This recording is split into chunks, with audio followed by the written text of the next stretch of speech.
நான் முதல்லயே கேள்விப்பட்டது. ஜெய் ஜாய் நைட்டுன்னு ஏதோ ஒன்று வச்சுருந்தார். ஊருக்கெல்லாம் போவார், கூப்பிட்டு போயிட்டு ஷோ நடத்தி அனாதை பிள்ளைகளுக்கு ஏதாவது ஹெல்ப் பண்ணுவார். நான் சினிமாவுக்கு வர்றதுக்கு ஒரு 1000 தூணில் இருக்குன்னா அதில் ஒரு தூண் வந்து உண்மையான தூண் வந்து ஜெய்சங்கர் சார். அவர் இருக்கிற இடம் எப்படின்னா வெங்கல பாத்திர கடைக்குள்ள யானை பொந்த மாதிரி கடை கடை கடை கடை கடை நானும் கலக்கலன்னு பேசுவேன். ரொம்ப நல்ல மனுஷன்.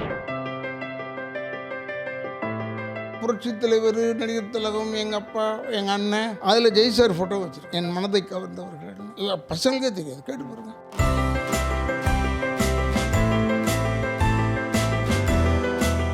ப்ரோவோக் டிவி நேயர்களுக்கு வணக்கம். நான் உங்கள் விஜய் பரத். இப்போது நம்மளுடைய தென்னகத்து ஜேம்ஸ் பாண்ட், மக்கள் கலைஞர் ஜெய்சங்கர் அவருடைய ஸ்பெஷல் தொடர்ந்து நீங்கள் பார்த்துட்ருக்கிறீங்க. நிறைய செலிபிரிட்டிஸ் நம்ம ஷோவில் பேசிகிட்டு இருக்கிறாங்க. அண்ட் இன்றைக்கி நம்ம கூட முக்கியமான ஒரு நடிகர் இருக்கிறாரு. அவரோட ஒர்க் பண்ணி இன்றைக்கும் தமிழ் சினிமாவில் தன்னுடைய ஒரு பெரிய கான்ட்ரிபியூஷனை கொடுத்துருக்கக்கூடிய டத்தோ திரு ராதாரவி அவர்கள் நம்ம கூட இருக்கிறாரு. வணக்கம் சார். வணக்கம் சார், எப்படி இருக்கீங்க? நல்லா இருக்கேன்.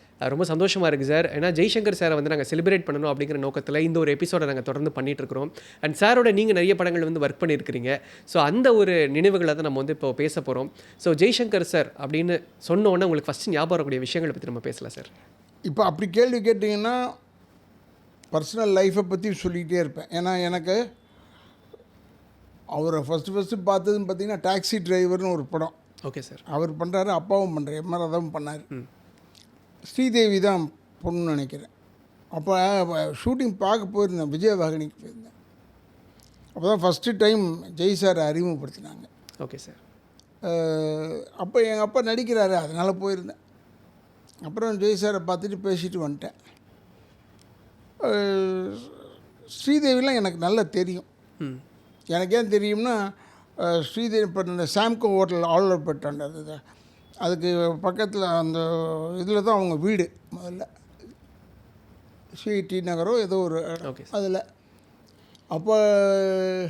அப்போருந்து எனக்கு பழக்கம், அதனால் பார்க்க போயிருந்தேன்.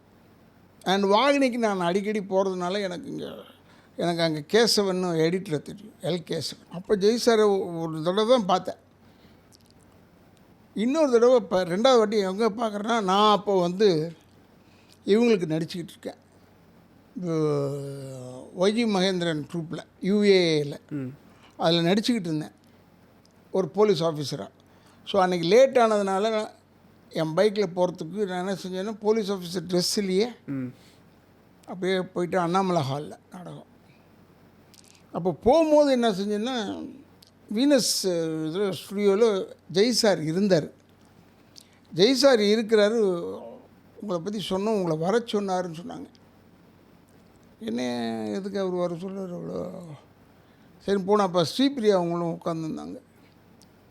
அப்போ நான் போன உடனே அவர் எல்லோரும் முன்னாடி ஏந்திரிச்சு நின்று வாங்குறவே எப்படி இருக்கீங்க அப்படின்னு சொல்லிட்டு அவர் கலகலன்னு பேசுவார். போயிட்டு எல்லாருக்கும் அறிமுகப்படுத்தினார். ராதா நான் பையன்னு சொன்னார்.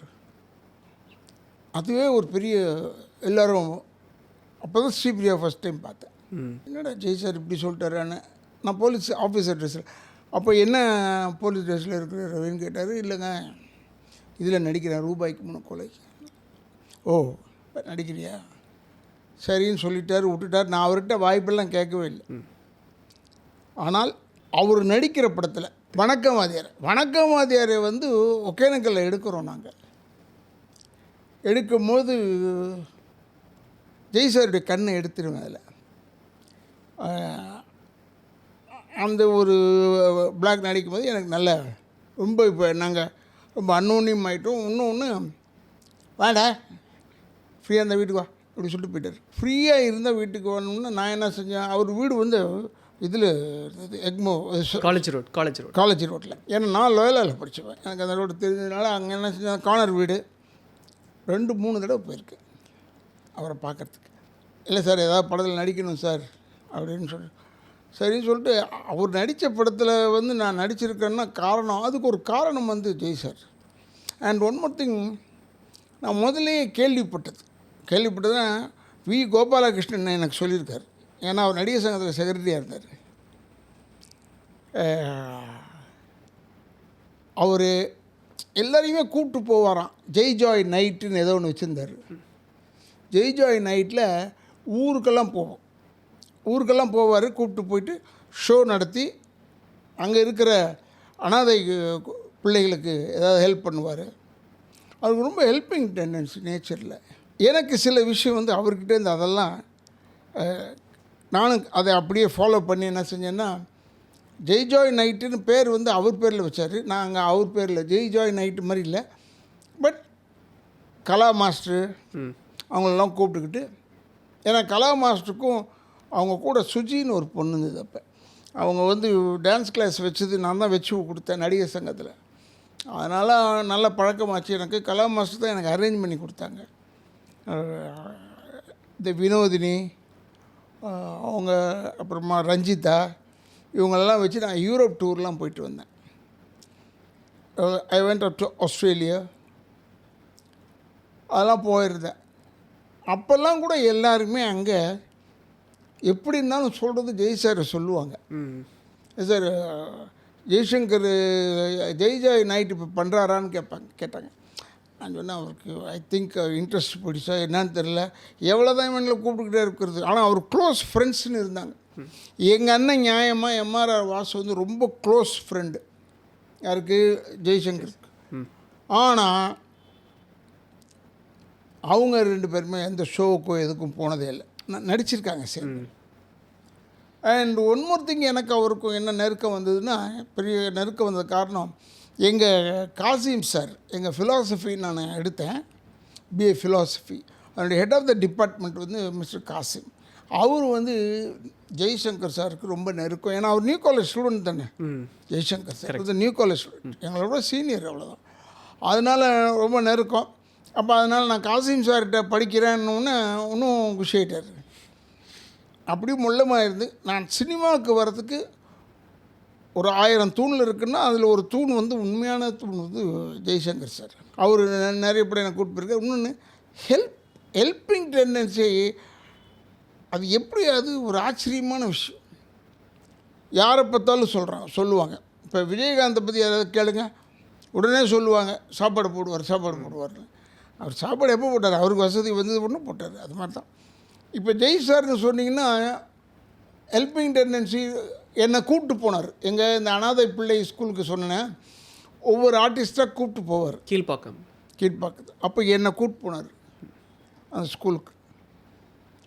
இதாண்டா இந்த ஸ்கூலு அப்படியா. நான் உண்மையில அறிவிப்பத்தை ஆச்சரியப்பட்டேன். பரவாயில்லையா, நம்ம கையில் காசு இருந்தால் எடுத்து செலவு பண்ணுறதுக்கு மனசு வேணும். அண்டு வீட்லேயும் அண்ணி எதாவது கேட்பாங்களா என்னன்னு எனக்கு ஒன்றுமே தெரியல இப்போ. ஆனால் அவங்களெல்லாம் நான் பார்த்துருக்கேன். அப்போ அவருக்கு 2 பசங்க. அப்போ Vijay they are studying in Don பாஸ்கோன்னு நினைக்கிறேன். Don Bosco. ஃபாதர் இத்ரா வந்து எங்கேயோ கனெக்ட் ஆனார் எனக்கு வந்து ஃபாதர் இத்ரா வந்து பிரதர் இத்ரான்னு பேர். அவர் கூப்பிட்றது பிரதர் தான் லெவலில் இருந்தார். அப்புறம் தான் அவர் ஃபாதர் ஆனார். He was taking my 4th ஸ்டாண்டர்ட்லாம். அவர் வந்து எங்கேயோ இந்த டான் பாஸ்கோவில் அவர் I think became principal, headmaster, principal ஆனார் இத்ரா.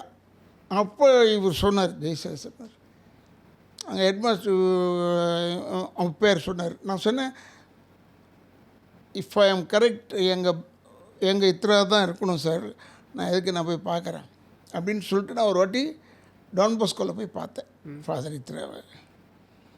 அப்போ 2 பசங்க அவருக்கு இல்லை, விஜயசங்கர், சஞ்சய். பட் எனக்கு வந்து 2 பேரையுமே தெரியும், பழக்கம் கிடையாது, பொய் சொல்லக்கூடாது. எங்கள் 2 பேருக்குமே பழக்கம் கிடையாது. பை காட்ஸ் வில்லிங் தான் என்னுடைய பிரச்சனை பண்ண உடனே இதை கேட்ராக்ட் பண்ணணும்னு ஒரு ஐ டாக்டர்கிட்ட நான் போகணுமே. கோபால்புரத்தில் இருக்கார், இது ராஜா அண்ணாமலைபுரத்தில் இருக்கார் பக்கத்துலேயே, அவரை போய் பாருங்கன்னா விஜயசங்கர்னு சொன்னாங்க. அப்போ தான் எனக்கு தெரிஞ்சது ஜெய்சங்கர் சார் சன்னுன்னு. அதுலேருந்து நான் ரொம்ப க்ளோஸ் ஆகி நானும் பேஷன்ஸ் கொடுக்க ஆரம்பித்தேன்.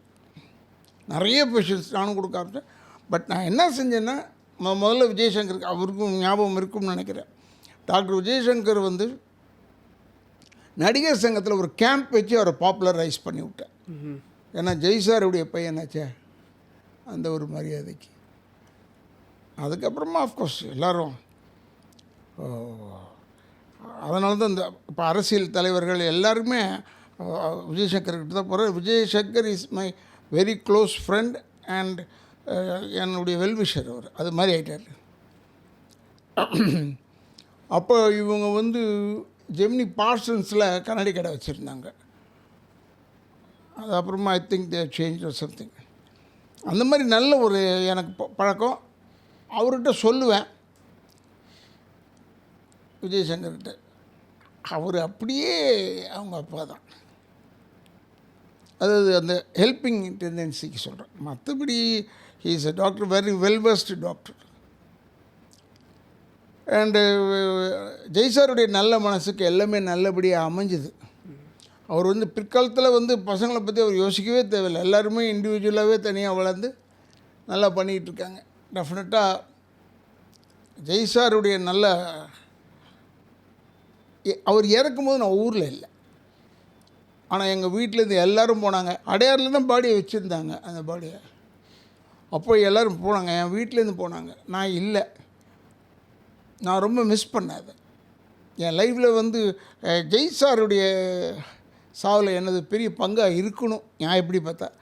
பட் அது இல்லாமைக்கு காரணம் நான் ஊரில் இல்லை. பட் எனியோ இது was a very nice man. இன்னொன்று அவர் இருக்கிற இடம் எப்படின்னா வெங்கல பாத்திரக்குள்ள கடைக்குள்ளே யானை போந்த மாதிரி கடை கடை கடை கடை கடைன்னு அது மாதிரி. அதெல்லாம் பழகிட்டதுன்றதில்ல, பழகின ட்ரெயின் அப்போ ஆகலை. பட் நானே ஆட்டோமேட்டிக்காக அவர்கிட்டேருந்து வந்துக்குதா என்னன்னு தெரியல எனக்கு. நானும் கலக்கலன்னு பேசுவேன். He likes me a lot. ஏன்னா அவருக்கு ரொம்ப பிடிக்கும். ஒன்று ரொம்ப நல்ல மனுஷன். அதாவது தர்மம் பண்ணுறதில் அவர் மாதிரி ஒரு தர்மகர்த்தாவை நம்ம புரட்சி தலைவர் பற்றி கேள்விப்பட்டிருக்கோம். பட் நான் கண்ணார பார்த்தது வந்து ஜெய்சார் தான். ஏன்னா அவருக்கு கூட வந்து வீரமணின்னு ஒரு நண்பர் கோடம்பாக்கத்தில் என் நாடக நடிகர், எங்கள் அப்பாவோட ட்ரூப்பில் நான் வச்சுருந்தேன். அந்த நாடக நடிகர் அவர் வீரமணி வந்து ரொம்ப ஜெய்சார்கிட்ட நெருக்கம். அவர் மூலியமாக தான் எனக்கு ஜெய்சார்கிட்ட போய், சார் இவன் படத்தில் நடிக்கிறான் சார், கொஞ்சம் கொண்டாங்க சார். நான் சொன்னல வீனஸ் காலனிக்குள்ளே போனேன்னு, அது அந்த ஒரு அடிப்படையில் தான் போயிருந்தேன். சார் இப்போ நீங்கள் வந்து அட்மையர் பண்ண நடிகர்களில் ஜெய்சங்கர் சார் ஒருத்தர். அண்ட் இன்னொன்று அவர் அந்த பீரியடில் அந்த சிஐடியான விஷயங்களாக இருக்கட்டும், இந்த இன்வெஸ்டிகேட்டிவ் டைப் ஆஃப் ஃபிலிம்ஸ் வந்து அந்த டைமில் ரொம்ப புதுசாக இன்ட்ரடியூஸ் பண்ணி ரொம்ப ஃபாஸ்ட்டாக அவர் அந்த ரோலுக்காகவே வந்து பேசப்பட்டார். ஸோ அந்த ஒரு யூனிக்கான விஷயத்தை பற்றி அவரும் ரவிச்சந்திரனும் ஒரே காலகட்டங்கள். எப்படி புரட்சி தலைவரும் நடிகர் திலகமும் காதல் மன்னனும் 3 பேரும் ஒரே பீரியடோ அது மாதிரி தான் ஒவ்வொன்றுமே. இப்போ விஜயகாந்த் நடிக்கும்போது இவர் முரளி இருந்தார், அவர் இருந்தார், கார்த்திக் வந்தார், பிரபு வந்தாங்க, எல்லாமே ஜோடியாக வந்தாங்க. அந்த மாதிரி ரவிச்சந்திரனும் ஜெய்சார் வந்தது ஒரே டைமில் தான் வந்தாங்க. அப்போ இவருடைய ஃப்ரெண்ட்லி வேவால் ஒரு நிறைய பேருடைய இதயத்தை கவர்ந்தவர். யார்? ஜெய்சங்கர் சார். சிம்பிளிசிட்டி அண்ட் இல்லை, ரவிச்சந்திரனும் சிம்பிளிசிட்டி தான், எங்கள் ஊருக்காரரு சிம்பிளிசிட்டி தான். பட் இருந்தாலும் அவர் கொஞ்சம் அந்த நெளியறது, அது ஏவிஎம் ராஜன் சார் அவங்கெல்லாம் ஒரே டைப்பில் இருப்பாங்க. அது ஜெய்சங்கருக்கு வந்து ஜெய்சார் வந்து இவங்ககிட்டேருந்து வெளியே போயிட்டார். அவருக்கு ஒரு தனி சர்க்கிள்ங்க, யாராக இருந்தாலும் அவரை மதிப்பாங்க. ஒரே ஒரு உதாரணம் சொல்லிட்டு முடிச்சுக்கிறேன். ஒரு தடவை நடிகர் சங்க தேர்தல், நடிகர் சங்க தேர்தலில் வந்து ஜெய்சார்லாம் வந்து ஓட்டெல்லாம் போட மாட்டார். ஆனால் அவர் வந்து சப்போர்ட் பண்ணார்னா ரொம்ப எல்லாருக்கும் ஹெல்ப்ஃபுல்லாக இருக்கும். ஏன்னா அவர் நல்ல மனுஷன், சீனியர் ஆக்டர், சப்போர்ட்டிங் ஒரு ஆளெல்லாம். ஸோ அதுக்காக இவரை கூப்பிட்டுருந்தாங்க ஜெய்சார். இவங்க வந்து நம்ம ரஜினி சார் கல்யாண மண்டபத்தில் மீட்டிங் வச்சுருக்காங்க. அப்போ திடீர்னு ஃபோன் வந்துச்சு, லேண்ட்லைன் ஃபோன் வந்து ஜெய்சார் என்னை கூப்பிட்டார். அவரும் இன்னொரு ஃப்ரெண்டு ஒருத்தர் இருந்தார், அவருடைய க்ளோஸ் ஃப்ரெண்டு, அவர் பில்டர்ஸ்லாம் இருப்பார், மாரிமுத்து அங்கே ஃப்ளாட்ஸில் உட்காந்துக்கிட்டு டி நகரில் என்னை கூப்பிட்டு விட்டாங்க. நான் போயிருந்தேன் நைட்டு. வாடா, சும்மா உனக்கு சொல்கிறதுக்கு தான்டா, இவங்க என்னை கூப்பிட்டாங்க மீட்டிங்கு, நான் போகலடா. நான் ஏன்னா யார் சப்போர்ட் எடுக்கலை, அப்படின்னு சொல்லிட்டு உட்காந்தாரு. உட்காந்துக்கிட்டு இருக்கும்போது ஒரு 100 ஃபோனு, யார் விஜயகுமார்னாலாம் 100 ஃபோன் பண்ணுறாரு இவர் வரணும்னு. இவர் ஒரு ஆள் வந்துட்டாருன்னா, ஜெய் சார் வந்துட்டார், கலை உலகமே வந்துரும்ன்ற ஒரு இது இருக்குது அப்போ. ஏன்னா அவ்வளோ நல்ல மனுஷன் அவர். அவர் என்னை எதிர்த்து அவங்க பக்கம் சப்போர்ட் பண்ணிட்டான்னு வச்சுக்கோங்க, அப்போயே என் கதை முடிஞ்சுது. பட் அது இல்லாமல் இருக்குன்னு சொல்கிறதுக்கு நேராக உட்காந்துக்கிட்டார், என்னோட உட்காந்து பேசிக்கிட்டு இருந்தார். டேய் நான் உன்னோட தானே உட்காந்து பேசிக்கிட்டு இருக்கேன், ஞாபகம் வச்சுக்க அப்படிலாம் சொல்லுவார், கலாடா பண்ணுவார். பட் அவர் வந்து கொஞ்சம் ஃப்ரீயாக இருப்பார். ஒரு பெரிய ஹீரோ, இது எப்படி சொல்கிறதுன்னு தெரியல, பெரிய ஒரு ஹீரோ. அவர் ட்ரிங்க் பண்ணுறபோது நம்ம உட்காந்தா கூட உடனே ஆஃபர் பண்ணுவார் எல்லாருக்கும். உட்காந்தார். எனக்கு பெரிய சப்போர்ட் பண்ணது அந்த நடிகர் சங்கத்தில். இவர் மட்டும் போயிருந்தார் கல்யாண மண்டபத்துக்கு, ரஜினிகாந்த் கல்யாண மண்டபத்துக்கு, அப்போவே என் கதை க்ளோஸ். அவங்களால வெற்றி பெற முடியலன்றதே வந்து ஜெய்சார் வரலன்றதுனால தான். இல்லைன்னா ஜெய்சாரை நிற்க வைக்கிறதா இருந்தாங்க. ஜெய்சார் அப்போவே சொல்லுவார், ராதா ரவி தான் அதுக்கு கரெக்ட். அவன் வந்து டேன்னு கூப்பிட்டோன்னா அந்த லெவலில் பேசுவான், உயர்ந்து சார்னு சொன்னீங்கன்னா அந்த ஒரு லெவலில் பேசக்கூடிய ஒரே ஆள் அவன் தான், ராதா ரவி தான் சொல்லி என்னை பற்றி சொல்லுவார் பெருமையாக. எனக்கு அதெல்லாம் நான் மனசார அவரை பற்றி இப்பயும் நினச்சிட்டு இருக்கேன். எனக்கு பிடித்த நடிகர்கள்னு உள்ள ஃபோட்டோஸ் வச்சுருக்கேன், அதில் ஜெய்சார் ஃபோட்டோவும் வச்சுருக்கேன். இப்போ தான் சொல்கிறேன், ஏன்னா என் ரூம்குள்ளே மேக்கப் போடுற ரூம்குள்ளே வச்சுருக்கேன். இன்னும் 2-3 நடிகர்கள் மிஸ் ஆகிட்டாங்க, பட் இன்னும் வைக்கலை. அப்படியே நானும் ஸ்லோ டவுன் ஆகிடுறேன். ஆனால் ஜெய்சார் இது வச்சுட்டேன் அதிலே. நிறைய பேர் கேட்டிருக்காங்க என்ன, ஏன்னா சாரங்கமணி இப்போ நான் அடையாளம் காமிச்சு கேட்டேன். ரொம்ப பேருக்கு தெரியல Sarangamani is a senior most man. அதுக்கப்புறம் வந்து புரட்சித் தலைவர், நடிகர் திலகம், எங்கள் அப்பா, எங்கள் அண்ணன், ஜெய்சார், எஸ்வி சுப்பையா, டிஎஸ் பாலையா, சந்திரபாபு போன்ற ஒரு ஃபோட்டோலாம் வச்சுருக்கேன். அதில் ஜெய்சார் ஃபோட்டோ வச்சுருக்கேன், என் மனதை கவர்ந்தவர்கள்னு. நிறைய பேருக்கு தெரியாது, பசங்களுக்கே தெரியாது, கேட்டு பாருங்க, அவங்களுக்கே தெரியாது நான் வச்சுருக்கேனா இல்லையான்னு. எனக்கு ரொம்ப பிடிக்கும். அவர் ஒன்று ஏன்னு தெரியல, அது எனக்கு காரணம் தெரியல. எங்கள் அப்பா வந்து யாரையுமே கொஞ்சம் பயப்படுவாங்க, எங்கள் அப்பாட்ட டிஸ்டன்ஸ் வைப்பாங்க. பட் இவர் ரொம்ப க்ளோஸாக இருப்பார். ஜெய்சாரை மட்டும் ரொம்ப புகழ்ந்து எங்கள் அப்பா பேசுவார். இஸ் அ ஒரிஜினல் ஆக்டர்னு சொல்லுவார். எப்படிங்க ஒரிஜினல் ஆக்டர்? இல்லைடா அவன் யாரையுமே காப்பி அடிக்கடா, ஜெய் நல்லா அவனே பண்ணுறான்டா, நான் பார்த்தேன். டாக்ஸி டிரைவர் ஒரு படம் பண்ணார், இன்னொரு படம் நான் போட்ட சவால், அதில் நடித்தார். எங்கள் அப்பா பையில இறந்துட்டார், அப்புறம் எங்கள் அண்ணன் வச்சு ஃபில்அப் பண்ணாங்க, அதுலேயும் ஜெய்சார் தான் இருந்தார் நினைக்கிறேன். அண்ட் ஒன் மோர் திங், அவர் வந்து ஹார்ஸ் ரைடிங்கு எல்லாமே அவர். பொதுவாக ஒரு நடிகன் சினிமாக்குள்ளே வரான்னா, ரவி ஹார்ஸ் ரைடிங் தெரிஞ்சுக்கணும், ஸ்விம்மிங் தெரிஞ்சுக்கணும், சைக்கிளிங் தெரிஞ்சுக்கணும், இதெல்லாம் தெரிஞ்சுக்கணும், எப்போயாவது அது யூஸ் ஆகும்னு சொல்லுவார். அதன்படி தான் நான் விஜயகாந்துக்கு எல்லாருக்கும் கற்றுக் கொடுத்தேன் குதிரை ஏற்றம். பிரபு வந்து நல்ல ரைடரு, ரைடிங் கிளப்பில் இருந்தார். நமக்கு அதெல்லாம் கிளப்பெல்லாம் போகிறதுக்கலாம் டைம் இல்லை. இங்கே நான் கற்றுக்கிட்டது கோவிந்தராஜ் மாஸ்டர்கிட்ட பீச்சில். அதுக்கு அவர் தான் பெரிய ஒரு காரணம். ஜெய்சாரை பற்றி சொல்லிக்கிட்டே இருக்கலாம், பல நினைவுகள், பல நேரத்தில் பல உதவிகள் அவர் செஞ்சுருக்கிறத பார்த்துருக்கோம். கண்டிப்பாக சார், தேங்க்யூ. ரொம்ப சந்தோஷமாக இருக்குது நீங்கள் நிறைய விஷயங்கள் ஷேர் பண்ணது. கண்டிப்பாக இந்த 85th பர்த்டே நிறைய பேருக்கு ஜெய் சார் தெரியும், இன்னும் நிறைய வரக்கூடிய தலைமுறைகளுக்கு அவரை பற்றி தெரியல. ஸோ அவங்க கொண்டு போய் சேர்க்கணுன்றதுக்கு தான் இந்த மாதிரி வரப்போகிற தலைமுறைக்கு தெரியலன்னு நீங்கள் சொல்வது தவறு. பி சின்னப்பாவையும் தியாகராஜ பாகவதரை பற்றியும் நான் கேள்விப்பட்டிருக்கேன், நான் பார்த்துருக்கேன். தியாகராஜ பாகவதரை எங்கள் திருச்சி வீட்டில் நான் பார்த்துருக்கேன். பி சின்னப்பாவை நான் பார்த்ததில்லை. பட் பி சின்னப்பா பையன் ராஜா பகதூர் வந்து அவெல்லாம் வந்து வி.கே. ராமசாமி சார் ட்ரூப்பில் நடித்தோம், அதனால் எனக்கு பழக்கம் இருக்குது. நீங்கள் அவங்களுக்கு தெரியலன்னு இப்போ இருக்கிற வந்திருக்கிற ஆட்கள் வந்து ஒரு வித்தியாசமானவர்கள். நான் வந்து ஆக்டிங்கை பற்றி புக்கு வச்சுக்கலாம், பட் லைட்டிங்கை பற்றி புக்கு வச்சுருக்கேன். நான் கேமராமேனா, நான் சும்மா வச்சுருக்கேன், அப்படியே பரட்டி எப்போயாவது பரட்டிக்குவேன். அது மாதிரி இப்போ இருக்கிற சமுதாயமே டிஃப்ரெண்ட்டுங்க, சினிமாவே டிஃப்ரெண்ட். இப்போ அவங்களுக்கு வந்து அதை பற்றி தெரியாது, இவங்களை பற்றி தெரியாதுன்றதெல்லாம் வேறு. பின்னாடி பாலசிங்கம்ன்றவருடைய ஃபோட்டோ மட்டும் வைக்க தெரியுது இல்லை, அவங்க அப்பான்னு ஒன்று குடும்பத்துக்கு தலைவருங்கன்னு. இப்போ அதனால தான் நான் வந்து எங்கள் அப்பா வாய்ஸோ எங்கள் அப்பா ஃபோட்டோ எங்கேயுமே யாரும் வைக்க சொல்ல மாட்டேன். கேட்டால் பர்மிஷன் கேட்கணும்னு சொல்லுவேன். பர்மிஷன் கேட்டு வைக்கிறது ஒரு நல்ல விஷயம் தான். கண்டிப்பாக. நான் இப்போ கூட ஒரு படம் செய்கிறேன், அதில் எங்கள் ஐயாவுடைய வாய்ஸ் தான் நான் யூஸ் பண்ணுறேன். Okay sir. ஏன்னா அந்த படத்தில் எங்கள் அப்பா வாய்ஸ் வேணும்னு கேட்குறாங்க. ஆனால் அந்த பசங்க பார்த்ததில்லை என்னுடைய முதல் படத்தெல்லாம். இதுக்கு முன்னாடி நான் வந்து வைத்திய காத்திருந்தாலும் எங்கள் அப்பா வாய்ஸ் 7 வயசில் ஒரு வாய்ஸில் பேசியிருப்பேன் ஃபுல்லாகவே. அது தெரியல, அதுக்கு என்ன நம்ம என்ன செய்ய முடியும்? கண்டிப்பாக சார். அவங்களுக்கு அவ்வளோதான் தெரியும். இப்போ விஜயகாந்தை பற்றிலாம் அவங்களுக்கு தெரியாது இப்போ இருக்கிற. And one more thing date, நீங்கள் இந்த ரூமில் எடுக்கிறாங்க, இப்படி எடுக்கிறாங்க ஷூட்டிங்கு, ஊட்டிகிட்டே போய் எடுக்கிறாங்க, எங்கே எடுத்தாலும் சரி. அந்த படம் முடிஞ்ச உடனே அந்த டச் விட்டு போகுது அவங்களுக்கு. அடுத்தது வேறு எங்கேயோ.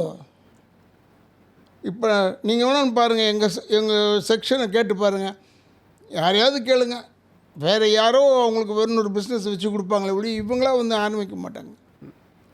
ஏன்னா அவங்க கான்சன்ட்ரேஷன் பூரா சினிமா தான் concentration. Whether it is a cameraman ஒரு ஆக்டர் யாராக இருந்தாலும் அப்படி தான் இருப்பாங்க. அதனால் இந்த தலைமுறையினருக்கு தெரியவில்லையேன்னு சொல்லாதீங்க, அவங்களுக்கு அறியாமையில் தான் இருக்காங்க.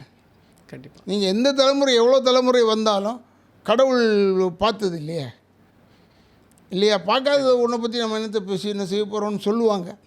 அது மாதிரி இப்போ இருக்கிற ட்ரெண்ட் ஆஃப் இட் வேறு. இந்த பையன் யார் பிரதீப் ரங்கராஜெல்லாம் அப்படியே வராங்கல்ல. எங்கள் காலங்கள்லாம் அப்படியெல்லாம் வர முடியாது, எங்கள் காலங்கள்லேயே வர முடியாது. அப்போ முன்னாடி காலங்களை பாருங்கள். கண்டிப்பாக சார். அப்போ ஜெய் சார்லாம் நீங்கள் பார்த்தீங்கன்னா, நான் ஜெய் சாரை தாடியை வச்சு பார்த்ததே இல்லை. அதெல்லாம் ஒட்டுறது தான். ஜெய் சார் ரவிச்சந்திரன் யாராக வேணாலும் இருக்கட்டும், அவங்களும் தாடியோடலாம் இருக்க மாட்டாங்க. இப்போ அப்படி வர்றதும் ஒரு ஃபேஷன்ஸ் தான். அப்புறம் சீவாமல் அப்படி விடுறது, அதெல்லாம் ஒரு இப்போ ஸ்டைல்னு நம்ம ஏதோ ஒன்று, அதனுடைய ஜென்ரேஷன் வேறு ஜென்ரேஷன். அதனால் இவங்கக்கிட்ட போய் நம்ம ஒன்றும் கம்பீட் பண்ணக்கூடாது. கம்பீட் பண்ணால் நம்ம ஜெயிக்கணும்னா அவங்கள மாதிரி மாறணும், இப்போ இருக்கிறவங்க மாதிரி இல்லை. கண்டிப்பாக sir. Thank you so much sir. Thank you. நன்றி. ஒன்று இளைஞர்களுக்கு சொல்லிக்கொள்கிறேன், தாய் தந்தையரை முதியோர் இல்லத்தில் சேர்த்து விடாதீர்கள். ராதாரவி. தேங்க்யூ.